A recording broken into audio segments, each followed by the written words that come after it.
Hello, welcome to Unicorn Princess Tarot. So, reading ito for air sign, Gemini, Libra, Aquarius.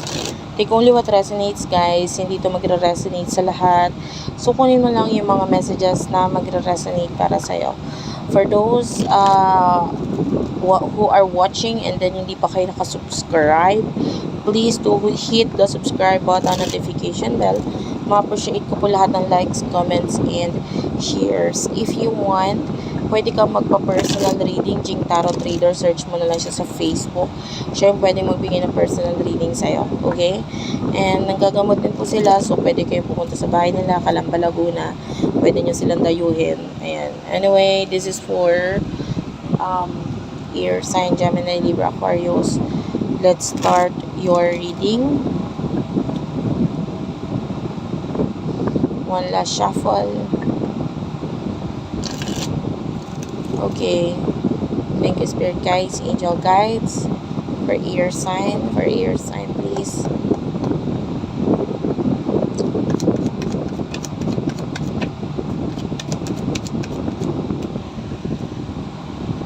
The World, Strength card,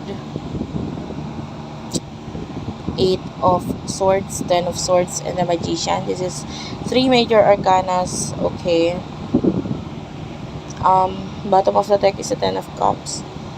I feel like you are currently stuck sa situation with the 8 of Swords. Meron kang bagay na ayaw mong makita, pero wala kang choice na makita siya. Like maybe with the world, maybe there's distance between you and this person. Particularly a person with the Strength card na parang naging matibay yung pinagsamahan niyo nitong taong to, hindi basta-basta. Pero I feel like there's an ending na nangyayari sa inyo ng person na ito. And with the Magician, I feel like hindi ka nagiging honest sa person na ito regarding sa totoong emotion na nararamdaman mo, which is with the 10 of Swords, nakikita natin nahihirapan ka, nasasaktan ka.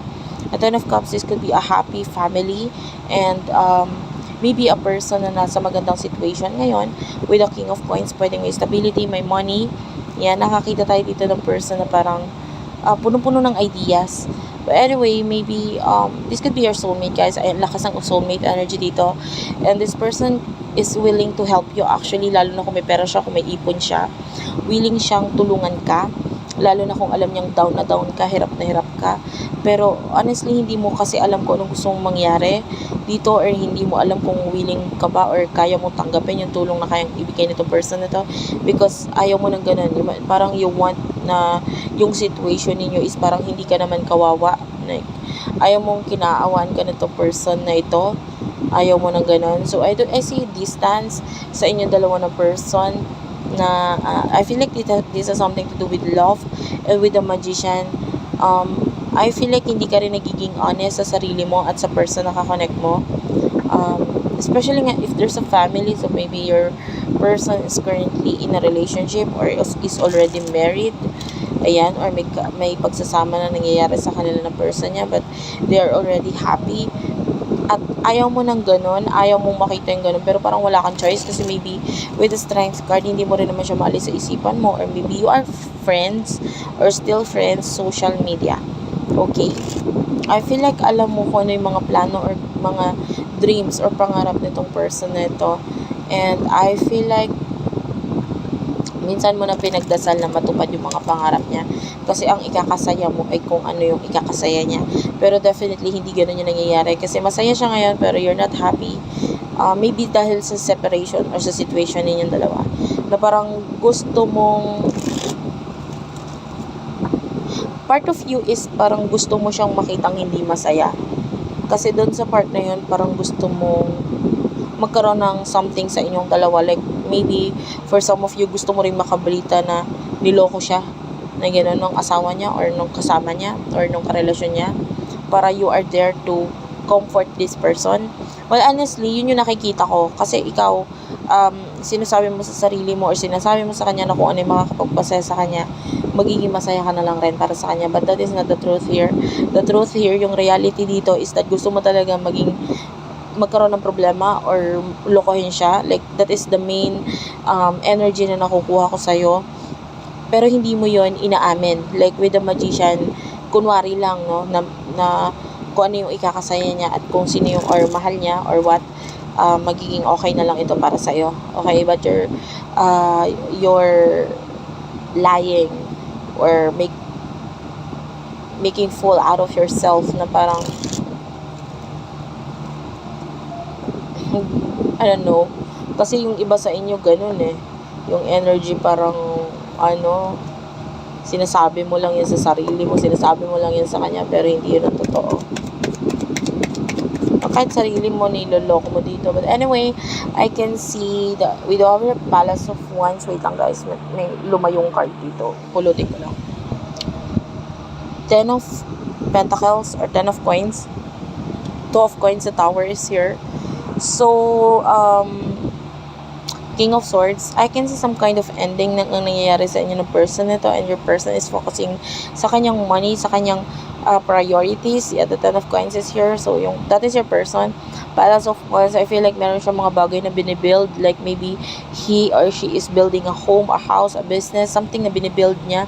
Pinapaganda niya yun, inaayos niya yun, and your person is focusing. I can see Virgo here with the Hermit. And pwedeng nagkakaroon ng pag-iwas, or actually hindi naman pag-iwas, but rather cold energy sa person mo dahil nga sa mga plano niya sa buhay niya with the 3 of Wands. Yan, may marami siyang gusto mangyari with the 7 of Cups. And with the Star, ito yung pangarap niya, yun yung dreams niya, na may kinalaman yan sa pera. With the Page of Cups, pwedeng may kinalaman din sa children.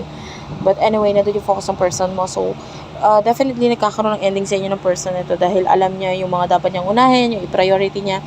And I want to know kung ano yung iniisip ng person na ito regarding sa'yo. Kasi, ang dating parang wala siyang pakialam sa'yo ngayon. With over the Moon and the 9 of Swords, Gemini, Libra, Aquarius. Well, I feel like this is something na parang kinakatakutan mo or ayaw mo mangyari. So, nangyari na.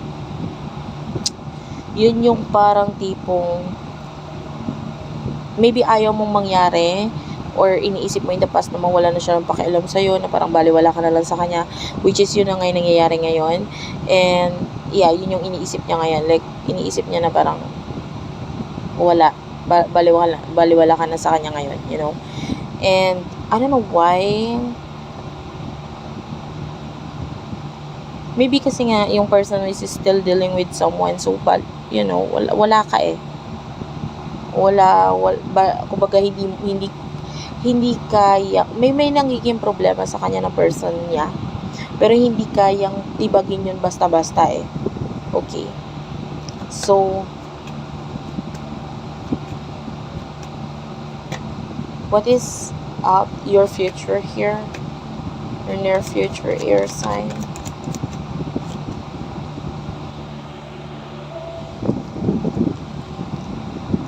Temperance, the Queen of Coins is here,